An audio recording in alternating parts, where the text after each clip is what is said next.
Welcome again. This is the first day of the Art is Better Review conference organized by the Andrzej Wajda Center for the Film Culture and the Creative Europe Desk Polska. My name is Agata Kołacz and I'm the moderator of the day dedicated to the performing arts onwards the digital stage. This is the title given by Anna Brzezińska, the curator of this event, who invited for us 3 amazing guests that I'm super happy to have here with us. And this is Annastina Haapasaari, this is Sarah Ellis, and Annastina works for the Finnish Opera and Ballet, Sarah Ellis from Royal Shakespeare Company, and the Fedora platform and organization will be represented by the director, Edilia Ganz. Hello again. I'm super happy to have you together.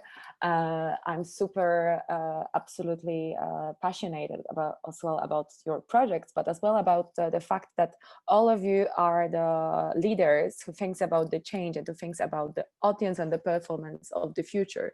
We are meeting at the moment where all our sector had to reframe our activities. We all had to think about who will watch our productions later on, how they will feel, and will be still open to feel in the way that we used to from the very, very beginning of our culture. Me personally, I was sure that, of course, theater will be always needed. And this is our history of our culture. This is something that always was important to us. And the feeling of receiving theater together is something that will never die. That's why when we were like working as hell during this pandemic time, working on the online projects and reframing our activities, I knew that it has sense. And this beautiful moment of being back on stage was amazing. But as well now when we're thinking about how to transfer this experience to the screens is as well a great challenge for all of us. And that's why I'm super happy to talk with you about all those questions about who is our audience now, who will be our audience in the future, and how to work within the technologies to make our work closer to the people, because I think the community and feeling together is something which is the driving force for all of us as we are seated now in Finland, Great Britain, France and Poland, and of course all our peers and guests who are attending our event today. I will just remind to all our attendees that this event is for you, so the Q&A part is absolutely open for your questions, and we will be happy to discuss this, what drives you and what is important for you as well in frames of this pandemic. But first question will be like, how do we imagine the audience of the future, and how working in rather conservative fields, which still are the performing arts as theater and opera and ballet, how do we translate the technology as something which is readable and open for different type of the audiences, and how do you see them? We will start maybe from Annastina, as we are so close still to the Laila project and to the experience of improving the repertoire of the opera house within the interactive installation. We will just need your mic on. So the question was how we design something that is can be open to everyone instead of just the people who are the most competent with tech. Yeah, like we can reframe it as such, of course, as well. Yeah, how do you address your high-tech productions as well to those who are not so much open for this kind of experience, and how do you design your audience experience as such? Yeah, as I mentioned, it's very important that you take into account all different kinds of people. And in our organization, it's very visible and obvious because we have, these are traditional art forms, and these are also, we have old audiences in general, as you all know.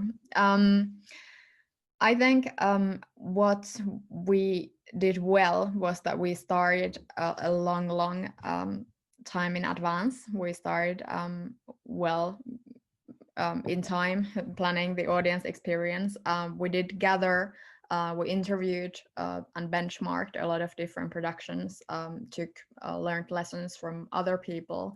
But what was still very illustrative of these mediums was that even like during the performance every day, we had a new info to add on, like the guidelines of how to use the performance, the installation, and how to behave inside. And we had to, like, every day we had to design the sort of the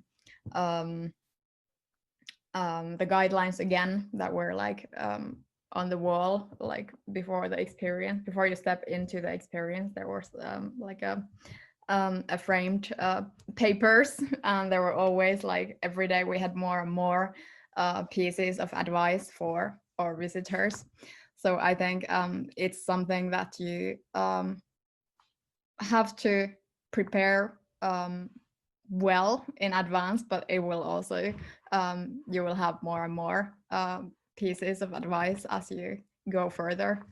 So at what stage of the work on those inspiring but advanced projects do you invite as well your communication or audience development department to follow this, what is happening, and that they understand better what is the message that should be delivered to the audience, that they are partners in this on this journey?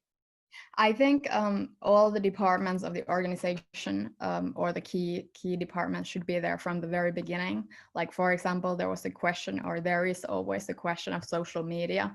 Sure. Now with all these, like, experiences, it's an important part of the communication strategy. And so it was a question from the start, like, okay, so how do we, like, spread the message in social media, and are we going to allow cameras inside and people taking selfies inside the installation? In the end we did, but that was a useful conversation to have, and also an example of something that we have to take into account already at the beginning, because that again changes the ways that we work and changes our, or can have an effect on our decisions regarding also the content. And what is commented rather after the premiere, like rather this tech experience or the experience of the art as such? Like, I'm asking from the position of somebody who was involved in the project where in frame of The Tempest, we have applied artificial intelligence that takes some decisions about the performance that is changing every day. And actually, when we had the Q&A with the audience, like the half of the questions was about how does it work? What is the influence? And of course, we were talking about how much this performance is like the answer to this, what is the today's audience needs and how does it picture the world. But still, to explain the tech is as well the subject, the topic to be tackled in this production model. Yeah, and it's also that varies with within the audience. Like, some people want to know what's happening and how it's going to work, whereas some other people want to explore the piece itself and find out themselves, like, what can be done and what changes what, and everything. Okay. Edilia, I remember from your presentation that your audience is actually surprisingly very, very young and engaged. So how did you manage to make it, and how you were describing for us the model of your audience as being really diverse, but still with this common goal of loving the opera and ballet. But what are the key factors of bringing the young audiences and the education department on board? I actually thought what Annastina, what you were saying earlier in your presentation about building bridges and also you know, artists leaving a footprint today. And I think those two key factors were also part of our reflection when we thought about how we're reaching out to new audiences of today. And we believe that the bridge today is can be formulated through content, is the content of the projects that we are supporting to reach the stage. How are they building connections with the generation of today in the context of today's society, where we're all, you know, connected to our phones, have, you know, limited attention spans as well. There's an overload of information that is like pouring onto us on a daily basis.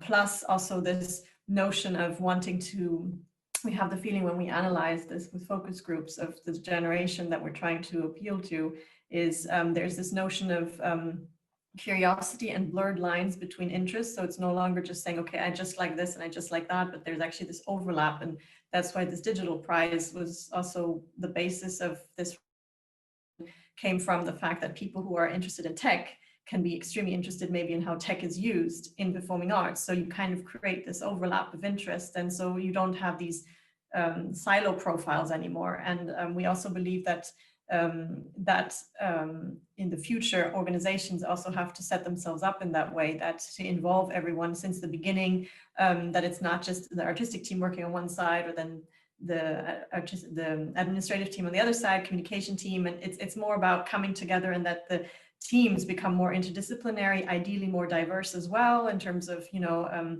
backgrounds and expertise, because bringing so much diversity around the table sparks new energy, new ideas and perspectives. And the project of Laila is actually a great example of a fantastic outcome based on that new approach. And what we also realize is that people, when you involve them in a project or in your idea, there's a sense of belonging and co-ownership of something, and not in terms of they're going to have the say on what artistic vision you should do, but just having the sense of, I'm accompanying a project that is meaningful, that is going to impact our world, and I'm part of this journey. And I'm, even if I'm just, you know, supportive in terms of, you know, listening, talking about it to my friends, that's part of also advocating culture and spreading empathy, curiosity, and, you know, open-mindedness towards other thoughts. And so that notion is something that we try to harness at a very early stage when we reach out to people to get interested and try to trigger their interest for the project. And it's also the strategy that we follow when we work with projects. And I think Annastina noticed that as well, that it's not just about handing in an application and it's one person doing that, it's actually that person which has to then, you know, involve the entire company in this, because it just is not just about the artistic side, it's also about how you relate to the audience, how do you communicate about it. And so the way we build the competition is also taking into consideration how we want the interaction to change within an opera house in order to become more cross-departmental and experimental. Thank you very much. Before I will ask the question to Sarah, I will just announce that it might be that I will disappear for a second because I need to change the network that I'm in, I think, to have like the fluid communication with all of you. So don't be afraid if my picture won't be there. But like this common word of gathering community and like working for the community is something that really touched me when Sarah was having her presentation and was telling us about how the collaboration is important. I think for all of us, this is absolutely crucial, that if we go on this journey, meeting the art form within the technology, it means that we need to go like hand by hand, like together, seeking for this what is beautiful and taking these risks. But as well, this is the moment where we really need to feel that we are supported. And the support is not only, let's say, money-wise, this is like a factor, but it's really about the trust that is given to us. So I would love to hear this definition from the point of view of the Royal Shakespeare Company, that I think was like really facing like, but how come you want to do this Shakespeare in the high tech at the very beginning of this digital shift in your career? I mean, I have to say, I totally agree with what's been said on the panel already. Around the breaking of the silos, just to know, but I think it's also about behaviours and cultural biases as well. So it's sort of like creating those levels of trust comes from a level of respect and coming in of a shared vision and a shared understanding of what you're trying to make together, and that's awesome. But I think, yeah, we get asked all the time, like, why Shakespeare? You know, why would you associate Shakespeare and technology? Surely, you know, our playwright in residence is 400 years old, and they're like, really? I mean, the RSC delivers a massive portfolio of new work by new writers, Shakespeare's contemporaries and Shakespeare, so that's really important to say. But if you look at the innovation 400 years ago, you cannot say that that wasn't technology. Theatre's always had a relationship with technology. Live performance has always had that relationship with technology. It's just it's the tools that were there at the time and how they innovated with them and its approach. And I think that, again, the stories, you cannot, you know, looking at The Tempest or looking at Midsummer Night's Dream, it's in the storytelling, therefore it comes out through the performance, it comes out through why you want to do that. But I think what's good with those texts and stories is that they get reimagined for whatever generation you're in. So if you look at something like Romeo and Juliet, that will get reimagined for the audience of now. And that play resonates when it connects to audiences of now. And what's in the story are multiple ways and multiple lenses of how you can see that play through the eyes of another. And I think, you know, that's what collaboration's about. If no one person makes a piece of theatre, no one person makes an opera, no one person makes these pieces of work, they come together through different people's lenses. But if you set the provocation up of why would we look at The Tempest in 2016 or 2020 even, we'll see a lot of work coming through, I think, over the next couple of years, which has responded to this absolutely profound moment year that we've experienced together and so far apart. And the technology is just the tool. It's not the driver. It just helps us tell it better. What's exciting is when you get people that haven't worked in theatre before come in and have that sense of wonder about how something's made. I think that's really awesome. And it's magic, like, to feel that we as theatre people can share this magic of like creation with somebody who is entering it with this type of the expertise they have. And when this meeting comes, this is always something that re-enlightens us together with our audiences, I do hope. But I do remember the satisfaction that each time when we create something new based on something which was unknown in this tradition is simply amazing. There is like the first question that I would love to quote to you. It's like, hi theatre, how can we enhance the culture of observing theatre among audience? What would be the concept of theatricality, both philosophically and naturally in the theatre, in this postmodernism, especially during the pandemic? So this is like the bold question that that I think we all somehow feel now in our works, that we need to think about the theatre from this philosophical and natural, again, point of view. But I would love to hear like your thoughts about it. I wonder philosophically if we will, this is again with new technology, that people often go, oh, well, don't you want to, you know, be in a theatre like this, or don't you want to do those things that we do? And all technology does is expand the possibility of what you make. And the philosophical, it's like, what's the promise of theatre? That's the philosophy. The promise of theatre is togetherness. The promise of theatre is real-time connection.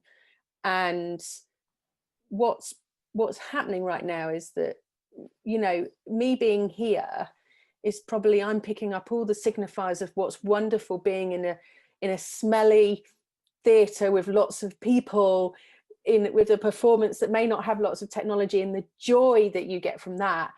I know what that means in relation to me being in a square right now, connected with you all.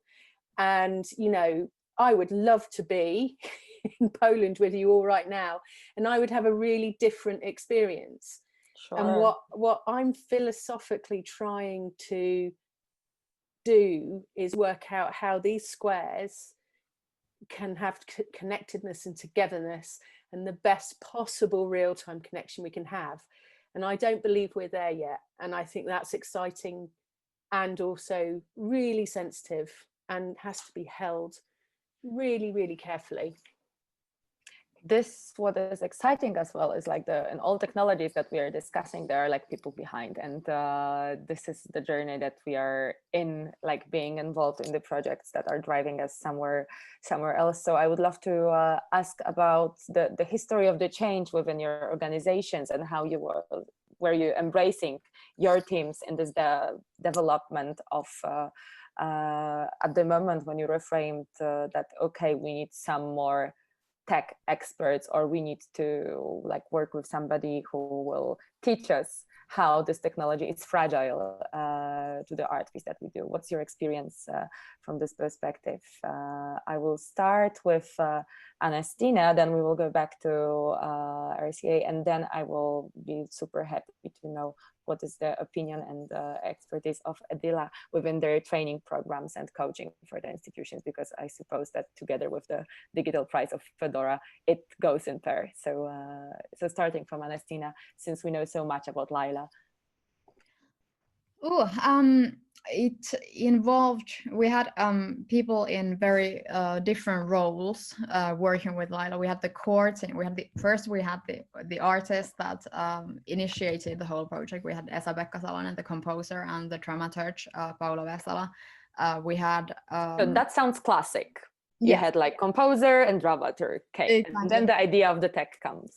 Yes, and then we had this, as I told you, we had the open call for teams, and we selected the winning concept, and it was like, well, basically the team had come up with the concept, and they pitched it, and we selected this team with this concept. And then of course, when the fusion happened and we had the artists come together with the team, that was, again, the team was already very multidisciplinary, and they had different kinds of expertise, which was of course needed from the team jumping into this kind of challenge. It was a lot of back and forth of redefining and refining the piece itself and the technology we would use. Everything was again on the table, even though there was a concept to start with. But then we also discovered, as the piece was sort of the plan for it was put together, we had again new roles opening up and fields of expertise that we didn't have in the house, even though we was also our technical experts were sort of thrown into this pool also with the artistic team and the concept designer team. But there were still areas like the spatial sound system that we have. We have 40 speakers in the dome, so that's a lot of speakers. Wow. And it uses That's a lot of speakers. that is a lot of speakers, and the audio experience is really quite something. But we had to, again, with this, it was a very manual solution, and we had people from also from Aalto University, which is they have a department for signal processing and acoustics, something very niche. But we did look out then for the perfect person to sort of work on the immersive, the spatial sound, the spatial audio. We had one exact person to do that with the sound designer, so that they could reach a higher level and go like actually be ambitious with the solutions that they chose. So there were new openings for different roles again on the journey, and that was something very also exciting. And we met so many like new people that and like fields of expertise that we didn't even know that existed when we started working on this, but that was really exciting. I love the light in your eyes when you were speaking about it as the adventure and the people that you've met. Like, this is so passionate. I suppose that was the same like for Royal Shakespeare Company at the moment when the games engines came on board. And yeah, do you match your team basing on who is like game players, or it's rather okay, how well do you know Shakespeare? No, I mean, I think in any team that you build, you have to bring in people that can do the things you can't do and do them better than you. And also, you're such a beautiful leader. I don't know about that, but you definitely have to also let them know why they're there and what they are good at, because sometimes your superpower, you have no idea that that's your superpower.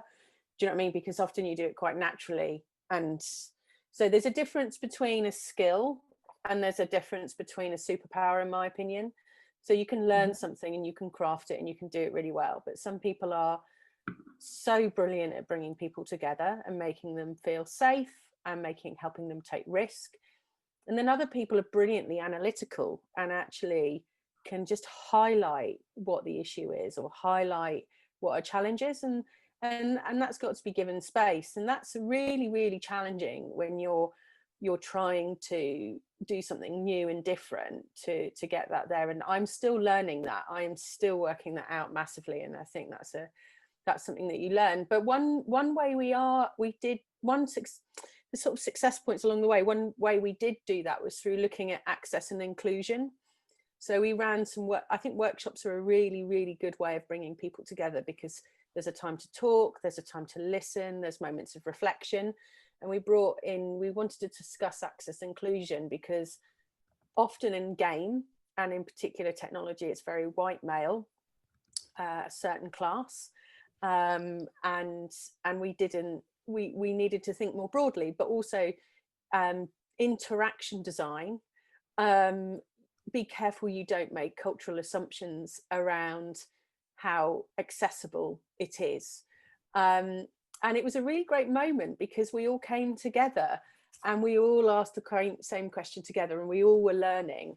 And so it just, I think in a way, it's not about technology. I'm not worried about, I mean, the skill is important, and I want people who can do it better than me, but there is something important around the human interaction and commitment to something, and both are important actually. To the story, absolutely. Yeah. It sounds like a beautiful journey. Edilia, like, I know that Fedora is like supporting as well organization in the development towards this, like, not only digital change, but the improvement of the qualities. So how do you do it, and where do you find your mission about it? I actually can just build on what Sarah was saying about creating this space of people coming together, peer learning, letting them reflect on things together. We realized that this fundraising forum that we co-organized with Opera Europa, especially in the pandemic, we really had the feeling that people felt more connected than ever, because we were all literally stuck at home and trying to find ways to, navigate the crisis, handle situations with donors or audiences. And there was a lot of empathy in the virtual rooms. And people were really there for each other to encourage and, don't give up. And obviously different countries were hit in different levels. So when we had, for instance, the colleagues on the line from Italy, they were, of course, at the time extremely badly hit. And then, eventually then it also happened in France and Germany, etc. So it was interesting to also see there were different levels of, of how difficult the situation was. So we were able to kind of balance each other out depending on where we were. What we also realize is that in this pro bono coaching, now it's a crisis. So management and leadership skills are so key in this kind of situation, and to keep also a lookout for your team, for your for everyone who is in, stakeholders, to not lose track of anyone, and have this human spirit in all of this. We're all we're all in the same situation, where we can completely understand what we're all going through, and to feel. And I think it's for the very first time, no? Like now, like this year, it's something that we have all learned, that we have all faced the same problem, which means, okay, exactly. Maybe we have buildings, maybe we have teams, but we have like first no access, this natural access to the audience, and then how to regain them. And I had, during all this time of pandemic, this feeling that we never were so equal when it comes to those problems. And also equal amongst each other in terms of within the sector, but also with stakeholders who are outside of your industry, like donors who are in their own industries. They're also suffering because their production lines are stopping, or, so it's a similar problem that everyone can relate to. And what we realized is that everyone was also open to, having, help, and that also coaching can be done online to work those kind of problems. Another thing is, like, also through digital tools such as Zoom. you can suddenly have these new formats of meetings. You know, you can also harness that. For instance, we did an online meeting to do a pitch session of inviting all the nominees earlier this spring, and Annastina was there as well to pitch Lila at the time. And yes, to bring everyone together in one place. And there's also all these functionalities of, you know, creating breakout rooms and all of that. So then you can actually do things at the same time, and then maybe also allow your audiences, depending on their interest, to jump from one room to the next. And if you think of doing that in a physical context, you know, in a venue, you need different rooms. The logistical part, you suddenly can save also costs on. But of course, it doesn't replace the actual in-person experience if you're doing a brainstorming with 5 people in the room. But, you know, I firmly believe that there's always a silver lining in these situations. And I'm sure that once we have the new normal situation, when the pandemic has passed, I'm sure that there are going to be a lot of practices that we now invented as we go that we will hold on to when going forward, and they will not jeopardize what we will then have, but on the contrary, they will be complementary and create value for us. Sure, I think like that's why the audience of the future that started before the era of pandemic, but like was already seeking for what will be the need, will be so well answering to the needs of the audience after this time of the lockdown. Sarah, can you give us like some more information and like insight in this like fascinating project that you're Absolutely. I mean, I think, that's right. Audience of the project that I'm leading on, Audience of the Future for Live Performance, was happening before. So, and was due to finish. We were due to be finished by now, but actually we've extended the project. And we were sort of dealing with some sort of disruptive technologies coming in, but it's just accelerated all of that disruption. But I can't tell you enough how important R&D is in managing change. And what I see is that Audience of the Future was dealing with change and assimilating new technologies and testing that in a research and development way. But when you get such an overall change to everyone, it's very vulnerable, because people will want to go back to what they know, which are anchor points of safety in a really challenging time. But what Audience of the Future can do is give us different options and different ways to solve some of our shared issues now and shared problems. And we've tested it. And I think that having long-term R&D that's not homogenized, so not looking at one solution for one thing, but multiple ways that you can explore with and put that out there is super important. And how it then sort of goes into industry, for example, has to be through practitioners. It has to be through the technology companies too. We have to have a dialogue where we're feeding back to technology companies what innovation can happen.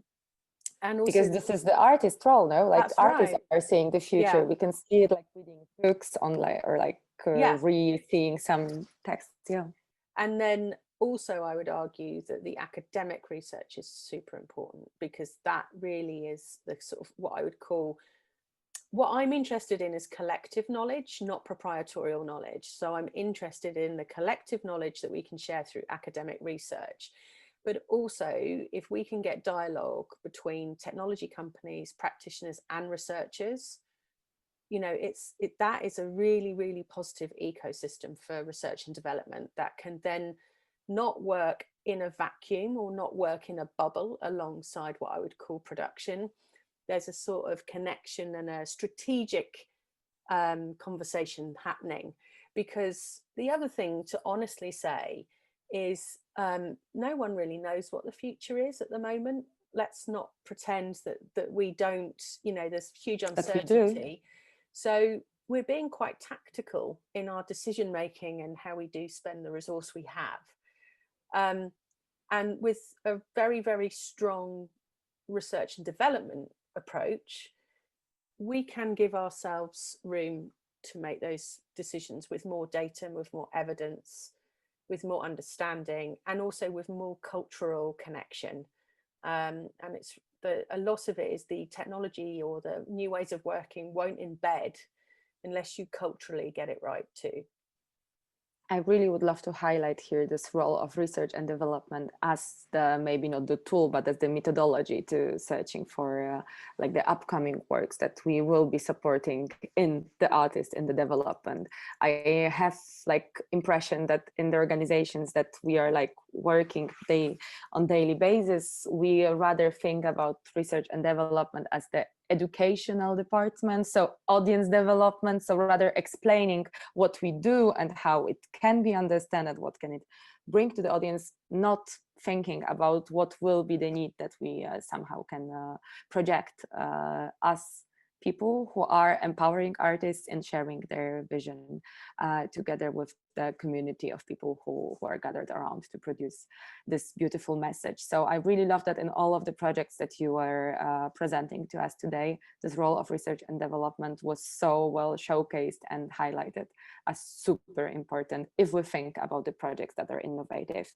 But thinking about innovation, I would love as well having you as such experts in this field to ask you, what is innovative in the project that you are like taking into consideration? Is it rather the artist's vision? Is it rather the model of work that is produced? Is it the financial model, or like the new tech that is far away from our horizon of now, but is about to be reached by artists? What is something that you think that can be as well the successful, the factor of success in the realization of the projects that we seen as innovative?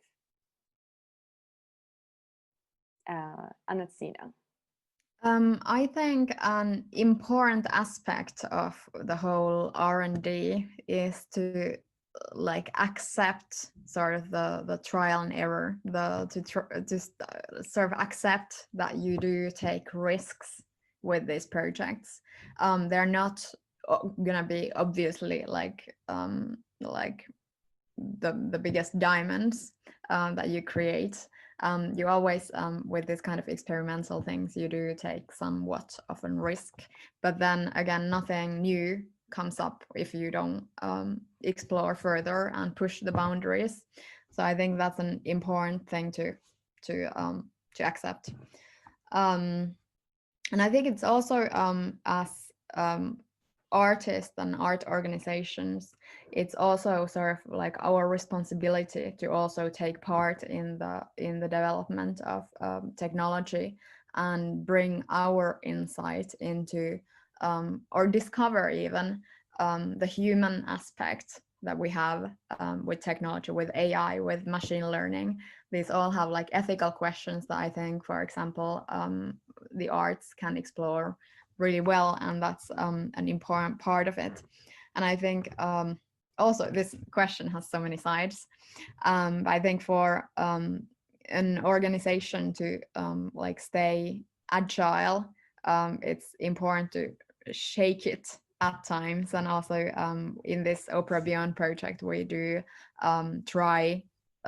We create the performances that are very different. We do installations for the first time, but also all of that like requires a different approach to our methods of working, our workflows.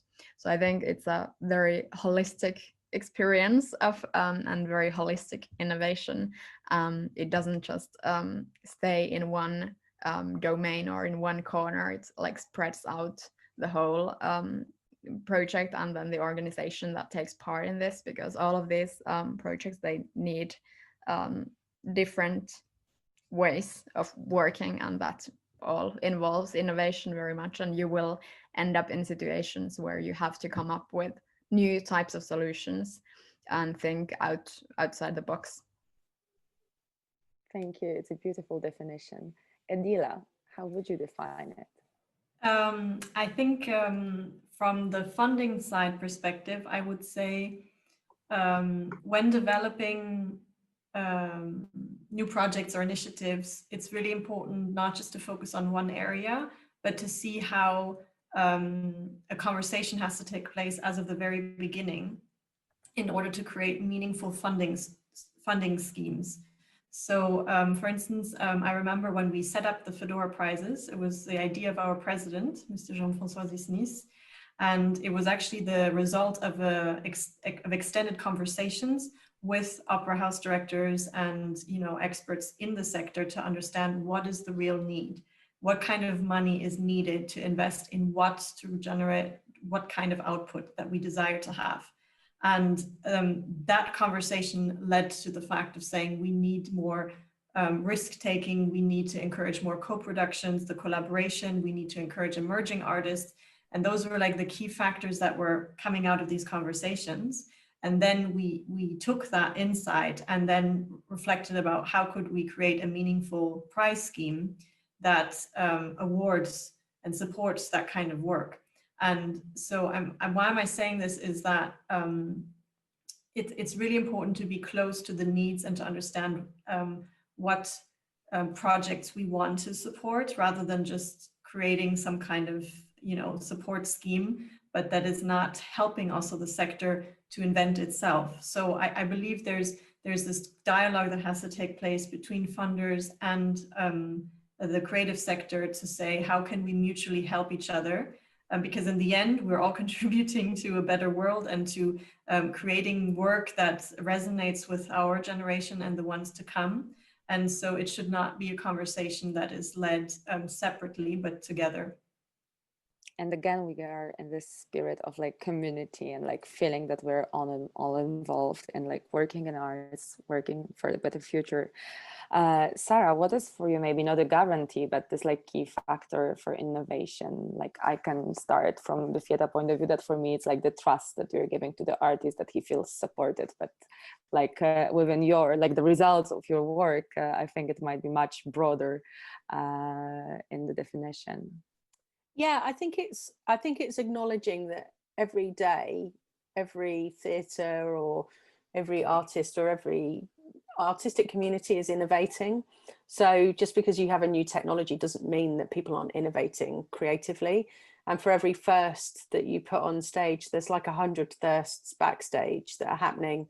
There's nothing better than, you know, knowing that you have a meeting which is discussing how do you make a whale disappear from your stage, and seeing lots of people approach that problem differently. So I think that innovation needs to not be a word like digital, which is other. I think they need to be absolutely culturally understood as being absolutely at the heart of every practitioner. And that you celebrate innovation in its broadest sense. You celebrate, and actually really what I think, when you look at trust, it's the welcome.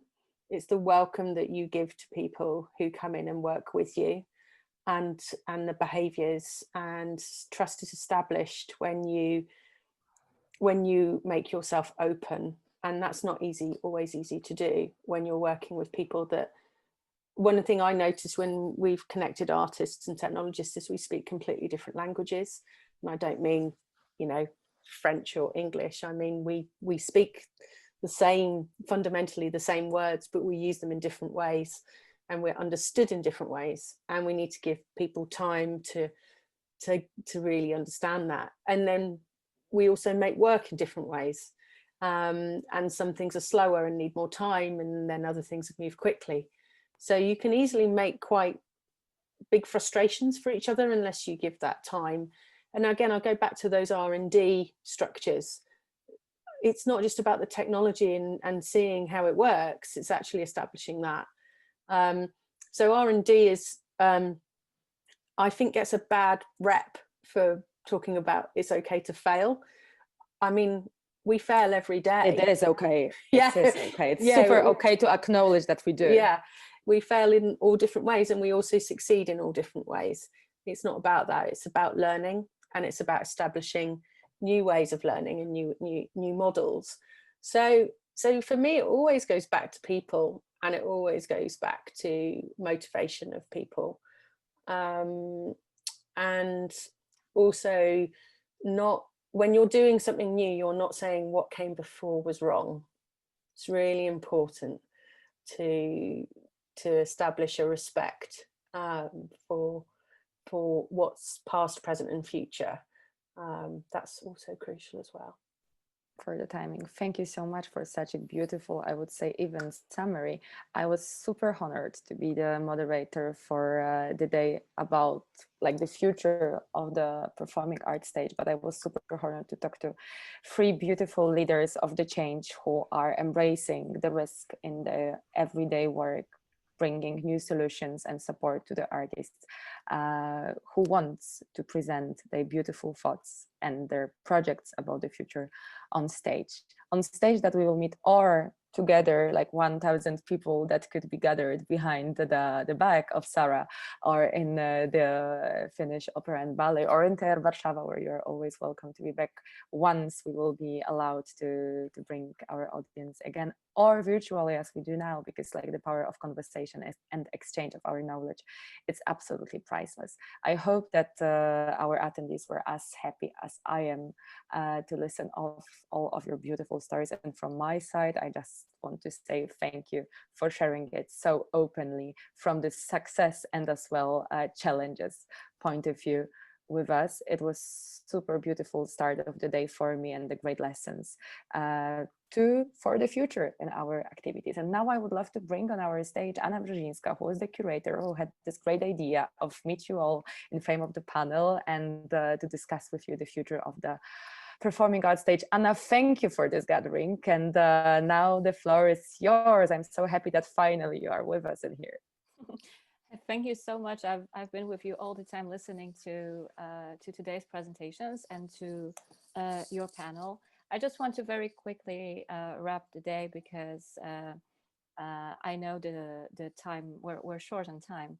But first of all, I really want to say how much I appreciate your time shared with us together, and the fact that from everything you've said, we see very well that we do need to rethink a lot of things that still need to be changed within our institutions, that we are in great need of strong visionary leaders that are not afraid to fail and not afraid to engage their communities and their collaborators in a further discussion. When I was listening to your panel, I remembered a quote I've seen on a wall of a football stadium that said, the worst thing you can do is to say, we've always done it this way. And I think there's something very, very true about that, is that I think the crisis that we have experienced this year gave us a chance to review the way we did things in the past. And sometimes we learned things that were very precious. Obviously, there are a lot of challenges ahead. I think we didn't cover something today that is a topic that is probably a burning issue for many of our listeners, is how do we actually finance and sustain projects, teams and institutions that want to actually reach out for more in the digital area. But I think that again, this is all something that can be answered if we network, if we use the opportunities that we are given by institutions like the Creative Europe, that is one of our hosts today, which is not only a financing program, but a team of exquisite experts that are always there to help you to find ways how to finance your project. So thank you for inspiring us today and for showing us ideas that are out there that we can reach out for to make sure we develop successful digital projects for our institutions and communities.